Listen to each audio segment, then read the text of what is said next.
Right, let me just get some slides up, figure out how this whole computer thing works.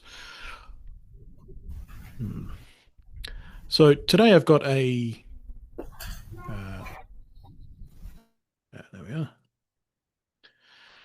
Um, Today I've got a bit of a slideshow, a bit of a presentation about the Land of Gilead, which is part of the land of Israel. It's a bit of a geography lesson, I suppose, but then there's a moral to the story. There's a bit of a spiritual lesson in this as well.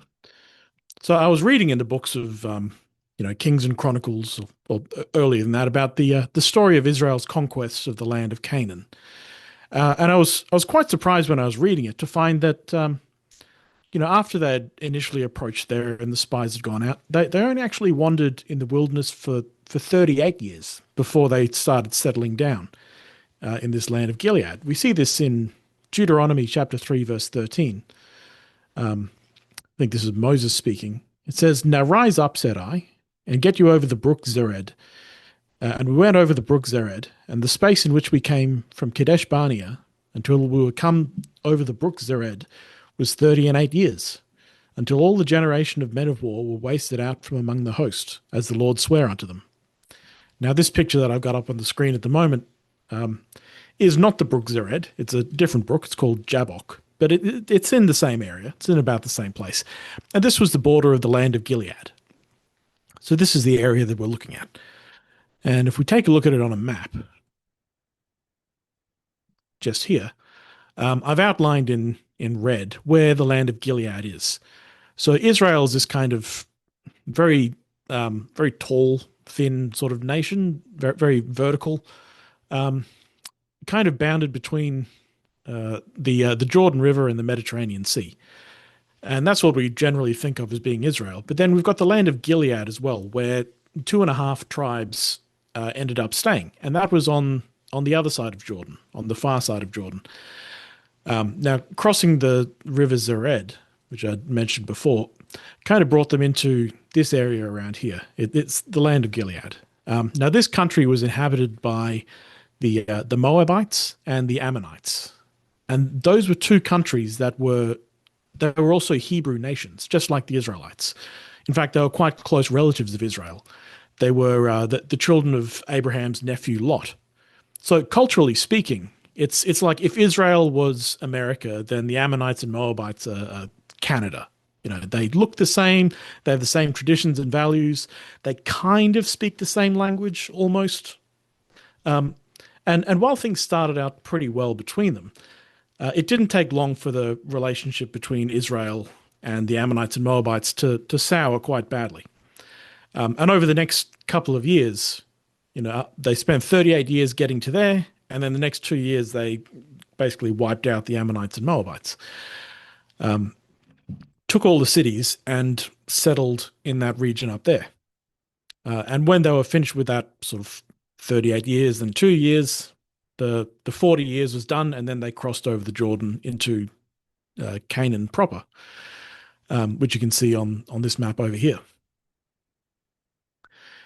Now, after they had conquered all of the land of Canaan, most of Israel ended up settling on the west bank over here. But the tribes of Reuben down there, Gad here, and half of Manasseh, we've got half of Manasseh here and the other half over there, they stayed behind in the land of Gilead. And their reason for doing that was that it was good country for the cattle that they had. Now, on the face of it, it seems like the spiritual lesson we can take from this is that these people rejected the promise of God. They had their inheritance that they were meant to take on this side of the Jordan, but they decided to stay back in the world instead of crossing over because they preferred the earthly things that were left behind. And it in the way that it ended up, they were sort of prime targets for invasions. When the Assyrians came eventually, these were the first guys on the chopping block. But we shouldn't be quite so quick to judge these people as being, godless infidels and idolaters, because it wasn't quite the case. For a start, the land of Gilead was well within the boundaries of the promised land, the land that God promised to Abraham. We read in Genesis 15, verse 18, it says, "In the same day, the Lord made a covenant unto Abraham, saying, Unto thy seed have I given this land, from the river of Egypt, down there, the Nile, unto the great river, the river Euphrates, all the way up there.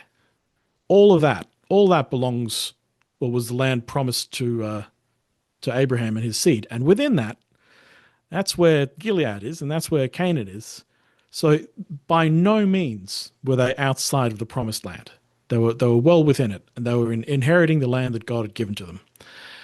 And far from being godless people, far from being heathens, we read in 1 Kings chapter 17, the prophet Elijah actually came from the land of Gilead. So these were people who were absolutely in tune with the Lord, following his ways, doing all the sacrifices and doing everything properly. Just because they hadn't crossed the Jordan didn't mean that they were, outside of the promises of God. Now, the northern part of Gilead, which is up there, was called Bashan. And now that land was renowned for being really good cattle country. We see a couple of references to it in the Bible in various places. For example, in Psalm chapter 22 and verse 12, referring to something else, David says, many bulls have compassed me about, even strong bulls of Bashan have beset me around. The bulls from this area were known for being big and strong and, meaty, good beef, cattle. And even today, that part of Gilead, this area around here, in modern Israel, this is called the Golan Heights these days. And it's still some of the prime cattle grazing area in the country. And actually, this photo is taken from that area. And they have plenty of cattle doing grazing up there at the moment. Now, the northern part of Gilead, so Bashan, which is up here, we can see all the mountains. And this area is quite flat. Lots of wide plains, really good for growing crops, for raising cattle. It's also elevated quite a bit, so they get some really good rainfall in this area, and that means that it's great for growing your wheat, growing your corn, all that sort of thing, and also good grassland for all the cattle. So perfect conditions, really suitable for farming. As we go a bit further out, sort of this way a bit more, the rainfall gets less, and you get into more of a dry desert land. So in those regions of eastern Gilead, where there isn't quite as much rain, the plants grow very slowly. The lack of water means that the sap in those plants is very thick, and that means that the oils in them are really concentrated. So you get really thick, concentrated, like fragrant resins coming out of those that give a really nice smell. You get trees like frankincense and myrrh, and you get this scraggly looking thing, which is called the balm of Gilead. And plants like this, that they use the resin from them as a kind of medicine. It was well known as a medicine.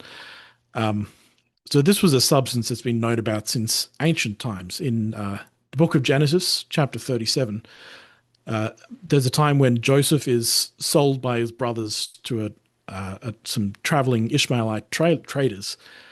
They were, it says in Genesis 37:25, they were actually carrying balm of Gilead into Egypt when they went and picked up Joseph. It also says in the book of Jeremiah, chapter 8, is there no balm in Gilead? Is there no physician there? It talks about this stuff as being a really good medicine, which is another one of the reasons that they'd like to stay in this area. So with that in mind, let's have a bit of a closer look at the actual lands where these tribes settled. So starting in the south, we have the tribe of Reuben. This is kind of the first area that the Israelites encountered on the way into the land. So Reuben, being the oldest son, took the first area. Then we have Gad, which is the next bit, a bit further up. And then Manasseh took the area furthest in the north. So down in the south, I wonder why the colors have gone funny like that. Doesn't matter. Down in the south, we have the land of Reuben. So Reuben settled further south in the land of Gilead, right on the shores of the Dead Sea. This dark purple area, I guess, which is meant to be a dark brown. This is sort of the high, fertile lands around here. The area right next to the sea is quite dry and barren, but all of this area up here is very fertile. Now, they probably took this photo at a bad time of the year when everything had dried out, but after the rains, it all becomes quite green. Um, in fact, this is a photo of what that area looks like. Very green, very lush, very fertile. Um, this is right at the southern border of Reuben, so it'd be around there somewhere. And looking at this area, I'll just point out a couple of the cities while we're going through there. Um, so we've got this city of Medeba, which is now called Madaba. So a lot of these cities have been around for a very long time. Like this is what it was called. These are the cities that were there in the time of the tribes of the Israelites, and this is what it looks like on Google Earth these days. So a lot of those cities have stood around for thousands and thousands of years. We've got Medeba, which has turned into Madaba. We've got Dibon, which has turned into Diban. We've also got a couple of other interesting cities. Like you see a lot of cities starting with Beth. You get like Bethlehem. Beth is the word for house. It shows up in a lot of these names. It's kind of like the uh, the the ending of a place being like something town or something ville, except it's Beth. So in this case, Beth means house, Baal means Lord, not specifically as like the idols of Baal. It was just a generic word for Lord, and then Meon is just the name of the guy. So it's the house of the Lord of Meon, um, and that's still here. Is just Mayin these days. Um, I think there was one other interesting one around here. Oh yeah, Kiriath Aim. Um, so the word Kiriath is Hebrew for city. So we see a lot of places with Kiriath or Kirjath at the start of them. There's another city somewhere else called Kirjath Jearim, which is I think the city of forests. You also get it as like a family name. So Judas Iscariot. The surname is Ish Kiriath, which means man of the city. Um, just something interesting. So going a bit further north, we have the tribe of Gad, which took all this area right along the Jordan River. Um, Again, quite a fertile area. So Gad was where the Israelites set up their staging area when they went for an invasion into Canaan. They gathered all their armies here and then crossed over to where Jericho is there when they eventually invaded. And they ended up setting up a camp at a place called Gilgal, which is not shown on this map. So this area belonged to the Ammonites, as we can see there, Ammon. And the name of the Ammonites has been carried through today to the city of Amman, which is the capital of the modern nation of Jordan. It's quite amazing to see, the children of Lot, their names are still remembered in the names of this city. There's a few more of those Beth cities around. You've got, Bet Onim, Beth Nama, Beth Haram. And in the middle of it all, there is a city called Hamath Mizpah. So Hamath appears in quite a few place names. It means fortress, and Mizpah means watchtower. So Hamath Mizpah is the fortress watchtower. This is sitting on the top of a mountain ridge in the land of Gad. So right at the top of this mountain, they put a fortified city so they could watch in every direction and see when the enemies were coming. And they could, keep an eye out for invading armies and retreat back to there as a stronghold and fortress whenever trouble came. So then going a little bit further north into the land of East Manasseh. East Manasseh was huge, ran all the way from Mount Hermon up there down to sort of southern Gilead, all along the banks of the Sea of Galilee. And all of this area around here, around Galilee, was really quite green and fertile. And there's a couple of interesting cities to note here. We've got Ramoth Gilead, it's sort of named that way to differentiate it from other Ramoth cities around the place. Sort of the same way that you have Washington State and Washington D.C. You tag something on the end to make it different. There's also the city of Ashtaroth, which is named after one of the pagan gods who was there before the Israelites took over. And apparently it was the domain of one of the last giants in the land. There was Og, the king of Bashan. This being the land of Bashan, and Og being the king who ruled in Ashtaroth. So, with the scene being set now, let's have a look at the actual story of how the Israelites came into the land of Gilead. So this part of the story is recounted by Moses in the books of Numbers and Deuteronomy. Um, After the Israelites had left Egypt, they crossed the wilderness. They came to this city of Kadesh Barnea. From there they sent all their spies into the land, and the spies brought back a negative report saying the land would be too difficult to conquer.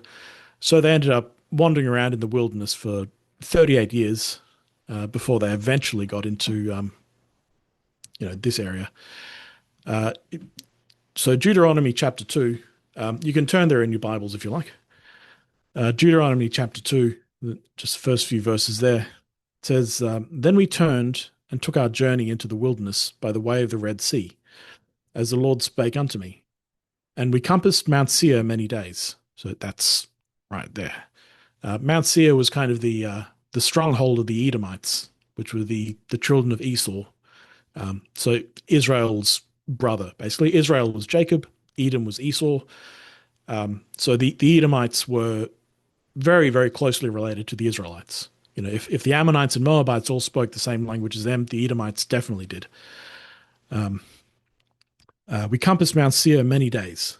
And the Lord spake unto me, saying, Ye have compassed this mountain long enough. Turn you northward, and command thou the people, saying, Ye are to pass through the coast of your brethren, the children of Esau, which dwell in Seir, and they shall be afraid of you. Take you good heed unto yourself, therefore. Meddle not with them. For I will not give you of their land, no, not so much as a footbreadth, because I have given Mount Seir unto Esau for a possession. So the Edomites, the children of Esau, sort of rocky mountains along here, which were right on the edge of the Negev desert. Now, something to keep in mind when we're looking at all this area is when the Lord promised this promised land to Abraham and all of Abraham's children, not just to Israel. So Abraham had many sons, famously. Many sons had Father Abraham, and Israel was only one of them. Apart from Israel, there were many other Hebrew nations who were also given part of Abraham's inheritance within this area. So Israel, they sort of had this area here. Israel's brother Esau, or Edom, was given the area to the south. Ammon and Moab were given the area on the other side of Jordan. And then Abraham's other sons, like Midian and the ones called the children of the east, they were sent across the desert, and they sort of inhabited all this area along the Euphrates. So the promised land was not Israel's promised land. It was Abraham's promised land, to be divided between 5 or 6 different countries. And we see this played out over the next few verses. As the Israelites move through this land, God instructs Moses to be at peace with the other inhabitants, because they're also the offspring of Abraham. They were promised part of this land as well. So in the southern part of this region, as I've mentioned before, were the Edomites. The Edomites really liked to carve their buildings straight into the stone, straight into the rock all around them. And it looks absolutely amazing the way that it turned out. And because of how sturdy it was, because of how strong that was, being carved straight into the rock of the cliff, a lot of those buildings still stand today. This is a photo of an ancient Edomite, maybe a house, maybe a temple, something like that, in a city called Petra, which is right there. So this is the path that the Israelites took. They came past Mount Seir and through Petra and all of this area. This is all Edomite territory. And buildings like this, carved into the rock in Mount Seir, made the place really, really well defended. It's very hard to burn down a city that's made out of stone. And because of this, we see the Edomites referred to as dwelling in the cleft of the rock. The prophets Obadiah and Jeremiah both use that phrase. For example, in Jeremiah 49 verse 16, talking about the Edomites, it says, O thou that dwellest in the clefts of the rock, that holdest the height of the hill, the top of Mount Seir, though thou shouldst make thy nest as high as the eagle, I will bring thee down from thence, saith the Lord. You know, the prophecies in Obadiah and Jeremiah were speaking about the destruction of the Edomites because later on they were quite hostile towards Israel. They helped out the Babylonians when the Babylonians came to destroy them, and so their destruction was prophesied by particularly Obadiah. So after passing through this area, the Israelites moved further north into the land of Moab here. So the parts of Moab that were closest to the Jordan, right down in this land here, it's quite dry and arid in that valley. It's a very, very low altitude valley. But up on the tablelands, the rain sort of hits this area. It doesn't fall on the valley areas, but it falls a lot on the high ground. And they get a lot of rain. There's a lot of these wide green pastures that we've seen. And the Israelites camped in a place called Dibon, which I believe still stands today. And that was the ancient capital of Moab. And just like with the Edomites, God told the Israelites that they should be at peace with their brothers, the Moabites, as well. In Deuteronomy chapter 2, verse 9, you might want to turn to Deuteronomy 2 if you're not already there. We're going to be reading a bit out of there. Deuteronomy chapter 2, verse 9. And the Lord said unto me, distress not the Moabites, neither contend with them in battle, for I will not give thee of their land for a possession, because I have given Ar unto the children of Lot for a possession. The Moabites and the Ammonites being the two nations that came from Lot. And he goes on to say the same thing about the Ammonites down in chapter 2 of Deuteronomy and verse 19. It says, and when thou comest nigh over against the children of Ammon, distress them not, nor meddle with them. For I will not give thee of the land of the children of Ammon any possession, because I have given it unto the children of Lot for a possession. You know, this was the promised land for the children of Lot, just like Canaan was the promised land for the children of Israel. So the Moabites and the Ammonites were Lot's children, and Lot was Abraham's nephew. But we see in Genesis that Lot was more like an adopted son to Abraham. So just like God had promised all the land to Abraham, and not just to Jacob, that meant that Jacob had to share it with his brother Esau, with his cousins Ammon and Moab. And so the Israelites continued north through that land and came up to about this area here. So in Deuteronomy chapter 2 and verse 13, it says, now rise up, said I, and get you over the brook Zered, which is that one down there. And we went back over the brook. We went over the brook Zered, and the space in which we came from Kadesh Barnea until we were come over the brook Zered was 38 years, until all the generation of the men of war were wasted out from among the host, as the Lord sware unto them. That's the verse we started this on. So the Israelites had finished their wandering in the desert. They were coming up into this land of Gilead. But the Ammonites and the Moabites weren't the only ones there. There was also another group called the Amorites. And the Amorites were the original inhabitants of this whole land.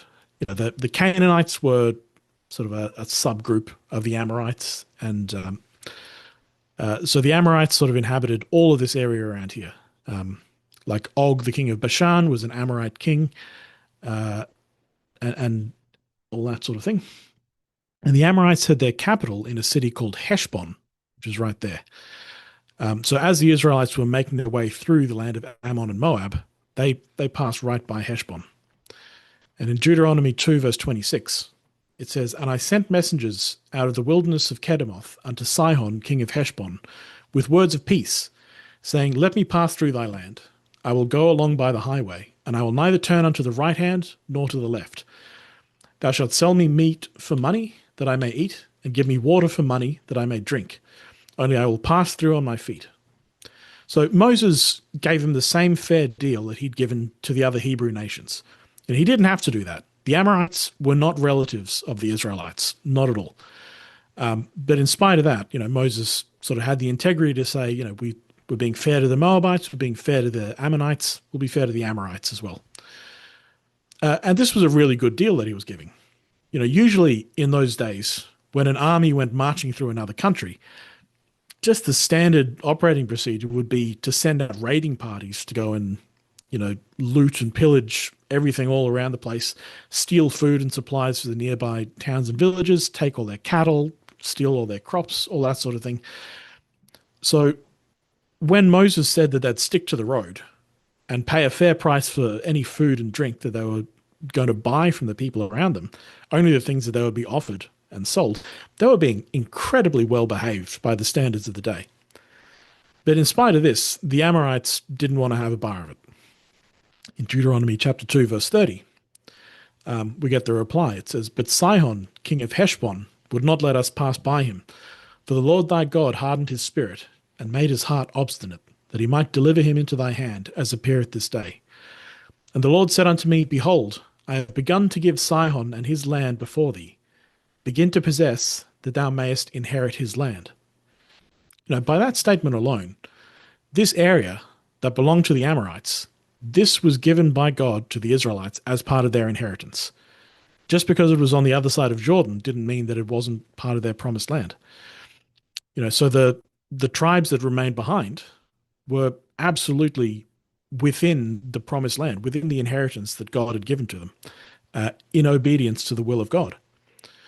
So continuing on, Deuteronomy chapter 2, verse 32. "Then Sihon came out against us, he and all his people, and we took all his cities at that time, and utterly destroyed the men and the women and the little ones of every city. We left none to remain. Only the cattle we took for a prey unto ourselves, and the spoil of the cities which we took. From Aroer, which is by the brink of the river Arnon," which is down there, um, "and from that city that is by the river, even unto Gilead, there was not one city too strong for us. The Lord our God delivered all unto us." So they started taking the cities from Aroer. They went all the way up through Bashan and all the rest of it. They continued further north. They fought against Og, the king of Bashan, which we see in the next chapter, Deuteronomy 3, verse 3. "So the Lord our God delivered into our hands Og also, the king of Bashan, and all his people. And we smote him until none was left to him remaining. And we took all his cities at that time, and there was not a city which we took not from them. 60 cities, 60 cities, that's an awful lot. And all the region of Argob, the kingdom of Og in Bashan." So everything from Aroer and north, that was part of the promised land. That's part of the land that the Lord promised to Israel. While Moab, they were perfectly allowed to keep their area down there. Ammon fitted into there somehow, not quite sure. So all of this happened over the course of 2 years. When they went wandering through the wilderness from year 38 up to year 40, the Israelites were fighting a campaign to take all of this area here. You don't just take 60 cities overnight. So it took quite a while. And while all the men of war were off fighting in this area, they left their wives, their children, their elderly, their flocks, all the rest of that, back down here in the land of Moab, in the plains. And there was an awful lot of them. So while all these people and their cattle were sticking around there, the Moabite, in the land of the Moabites and the Ammonites, it was causing quite a strain on them. My granny used to have this quote. I think it's from Benjamin Franklin. She said, "Guests like fish begin to smell after 3 days." So you can imagine after 2 years, they've thoroughly worn out their welcome in the land of Moab. So if you imagine this is the land of Moab, and then just the whole thing is covered by tents and cattle from these people who've wandered into your land. In the book of Numbers, chapter 22, verse 1, it says, "And the children of Israel set forward and pitched in the plains of Moab," which is showing there in the photo, "pitched in the plains of Moab on this side Jordan by Jericho. And Balak the son of Zippor, who was the king of the Moabites, saw all that Israel had done to the Amorites." So while the flocks and that of the Israelites were here, Balak could see what the warriors and the fighting people of Israel were doing to their neighbors, and just absolutely destroying them. And because of that, it goes on. "And Moab was sore afraid of the people because there were many, and Moab was distressed because of the children of Israel.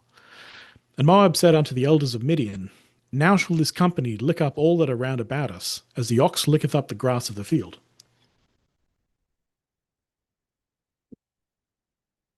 So these are the plains of Moab as they appear today. And according to Numbers chapter 1, there was about 600,000 Israelites when they left Egypt. 600,000 people, and then however many cows and sheep and goats that 600,000 people need to sustain them. And in the 40 years that since those 600,000 people left Egypt, they probably doubled. You know, there's at least one generation there. So that would have been easily a million people camping out on the couch of Moab. An extra million people in a land that was probably already, you know, quite full enough as it was, straining the resources, all competing for the same scraps of grass that you have in this admittedly quite dry and desert land. So, you know, you look at the photos from this time of year, it's pretty dry, and you wouldn't think that that could sustain an extra million people with all their cattle. So the Moabites were quite understandably distressed. Now it says in Numbers chapter 22, verse 5, he sent the king of, so Balak, sent messengers, therefore, unto Balaam the son of Beor to Pethor, which is way up there in the north of the Euphrates. So 360 miles away is where Balak brings Balaam from, which is by the river of his people, the Euphrates, to call him, saying, Behold, there's a people come out from Egypt. Behold, they cover the face of the earth, and they abide over against me. Come now, therefore, I pray thee, curse me this people, for they are too mighty for me. Peradventure I shall prevail, and we may smite them, that I may drive them out of this land. For I wot that he whom thou blessest is blessed, and he whom thou cursest is cursed. So Balaam, by all accounts, is some kind of famous prophet or wizard or witch doctor or something.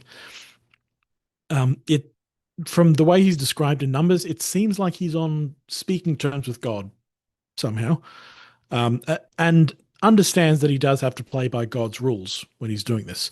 So he's this renowned holy man, I suppose, well known throughout the entire world, I suppose, in this area, well known enough that Balak, who lives all the way down here in Moab, can send messengers 360 miles to pick him up out of Pethor and presumably pay him some huge amount of money to come and curse the Israelites for him. So it says in Numbers 22, verse 38, Balaam said unto Balak, Lo, I am come unto thee.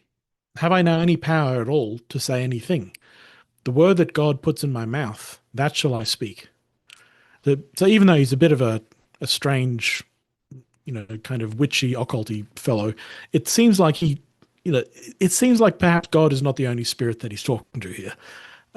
We see in Numbers 24, verse 1, when Balaam saw that it pleased the Lord to bless Israel, he went not, as at other times, to seek for enchantments.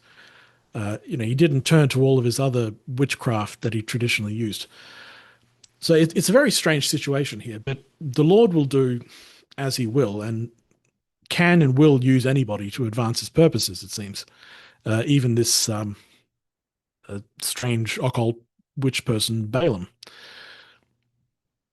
It goes on. So they went up to a high place in the top of Mount Pisgah, which is right in the middle of Moab, to look out over the encampment of the Israelites. And this is a photo from the top of Mount Pisgah. So this is right where they would have been standing. This is looking towards the Jordan, over the plains of Moab. So if you can imagine, I think that's the Jordan River along there. And the Israelites would have been encamped right over this whole region here with all their cattle. And from this spot here, or somewhere nearby, this is where Balaam blessed Israel 3 times instead of cursing them, as Balak had instructed him. And we can read those blessings that he gives in the book of Numbers, chapter 23. If we pick it up in verse 8, it says, How shall I curse whom God hath not cursed? Or how shall I defy whom the Lord hath not defied? For from the tops of the rocks I see him, and from the hills I behold him. Lo, the people shall dwell alone, and shall not be reckoned among the nations. Who can count the dust of Jacob, and the number of the 4th part of Israel? Let me die the death of the righteous, and let my last end be like his. Balaam can see that the people of Israel, who are God's chosen people, are blessed and cannot be cursed. God has his hand on them, and there's nothing that can be done to stop that. It's just like, we are now part of spiritual Israel. We're now part of God's chosen people. And God has his hand of blessing on us. And no matter what happens, that can't be removed.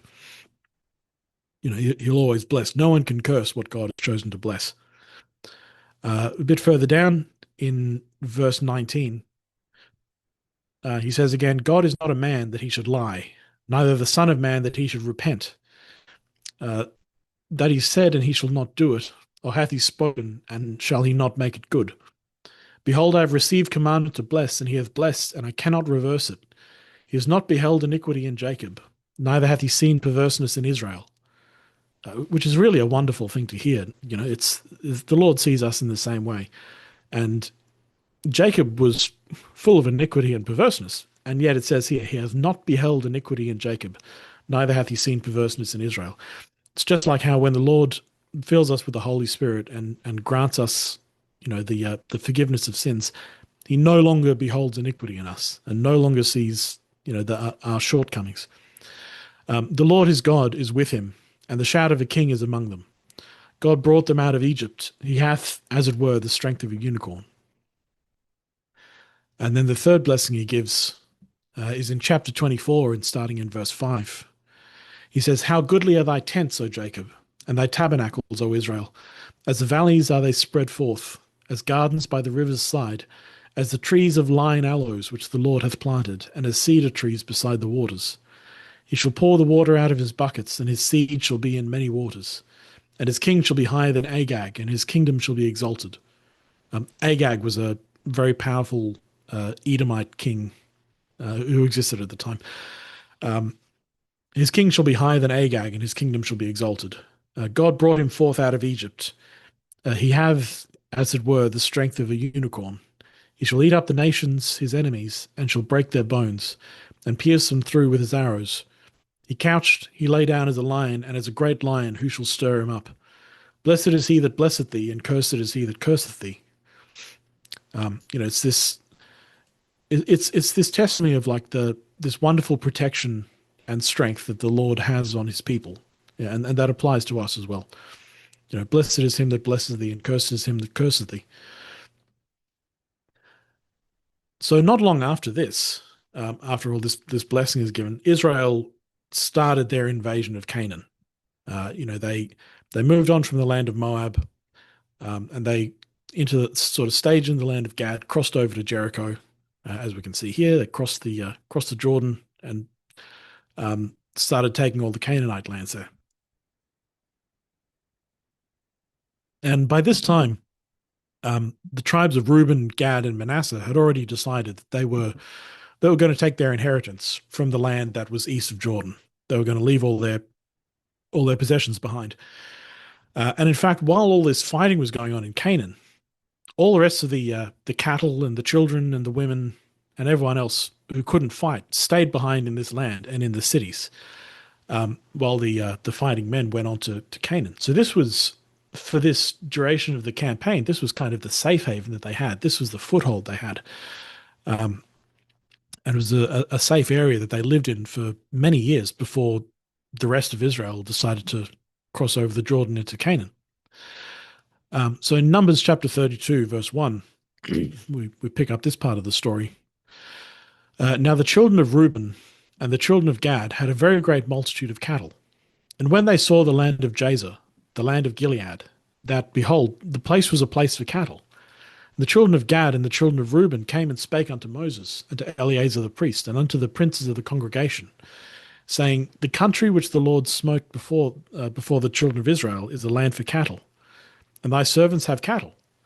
Wherefore, said they, if we have found grace in thy sight, let this land be given unto thy servants for a possession, and bring us not over Jordan. But by this point in the story of the Israelites, Moses had been leading them for a very long time, and he had seen, the sons of Korah, I think it was Korah, disobeying, rebelling against him, and so many of the Israelites complaining and griping over the last 40 years plus, that when these tribes came up to him to say, hey, we don't actually want to cross the Jordan. I think to some extent Moses had kind of become jaded and suspicious of the Israelites and of their intentions. And he came to suspect the worst of everything that they were doing. So over the next few verses, he gives them an absolute earful about being slackers and sinners, just like their fathers before them. But we pick it up again down in verse 16. And they came near unto him and said, we will build sheepfolds here for our cattle, and cities for our little ones, but we ourselves will go, ready armed, before the children of Israel, until we have brought them unto their place. And our little ones shall dwell in the fenced cities, because of the inhabitants of the land. We will not return unto our houses until the children of Israel have inherited every man his inheritance. Which really shows the attitude that these people had. They were being practical. They were being pragmatic. They're saying, we need space for our cattle. This area in Israel, it's very mountainous. It's very hilly. Probably quite unsuitable for having cows ranging over there when they need sort of this flat land with the grasses. But the attitude of Reuben, Gad, and Manasseh, they said, we will go before the children of Israel. We'll be right there at the front. We'll be in the thick of things. We'll take the brunt of the danger. They were willing to put in the hard yards and contribute just as much work as everyone else to see it right through to the end. We'll conquer the whole promised land, and then we'll come back and take in our inheritance. There's no lack of zeal there, no lack of faith, no hint of trying to slack off and stay back. Just a pragmatism that, the land here is more suitable for what we need. And it's better than the hill country over in the West Bank. And after all the fighting was over, those 2.5 tribes came back to their land, to their inheritance, and they built a monument to the Lord as a reminder that they were part of Israel and that the Lord was important to them. But once again, immediately, the rest of Israel was suspicious about them. In Joshua chapter 22, verse 9, it says here, the children of Reuben and the children of Gad and the half-tribe of Manasseh returned and departed from the children of Israel out of Shiloh, which is in the land of Canaan, to go unto the country of Gilead. So the fighting was over, it was time to go home. And a bit later it says, and when they came unto the borders of Jordan, that are in the land of Canaan, they built there an altar by Jordan, a great altar to see to. And when the children of Israel heard of it, the whole congregation gathered themselves together at Shiloh to go up to war against them. The rest of the children of Israel saw them building this altar, and they immediately assumed the worst. They saw, oh, you're leaving the promised land, you're building altars, you're probably worshipping other gods. It's all very suspicious, and now we're going to come and go to war against you. So I don't have time to go into it, but in the next few verses, those tribes, the eastern tribes, Reuben, Gad, and Manasseh, they explain to the rest of Israel that no, this altar here, this is a reminder to our future generations that even though we live on the other side of the river, we're still the same people as Israel. We still follow the same God. This altar is a symbol of unity and not rebellion. It's a sign that we're all one people. It's a sign that we mustn't go to war against each other. That we all follow the same God. That we all worship the same God in the same way. But it's just really it's just the way that it goes. Honestly, sometimes that you'll get people who always assume the worst of your intentions, no matter how much you intend to follow the Lord and how zealous you are. Some people like Moses, who had seen the worst of Israel and was jaded and cynical at them, only saw the worst of intentions in what they were doing. And the people of Gilead did seem in some ways like they were cut off from the rest of Israel. And they were seen as being at risk of, falling away into the worship of the gods of the land, of the Ashtaroths and the Baals. And certainly there was some risk involved in being on the other side of Jordan at times. They suffered their fair share of raids from the neighboring countries, from the Midianites far out in the east. When the Assyrians eventually came to take all of Israel, those tribes were first on the chopping block. But on the other hand, at other times, the land of Gilead was the safest place to be. When Absalom took over, like deposed his father, King David, David retreated to the land of Gilead because it was safe, because the people of God were there, because it was far from the politics of Jerusalem. When the Philistines attacked in the time of Saul, a lot of the Israelites crossed over the Jordan to hide out in Gilead because it was safer there.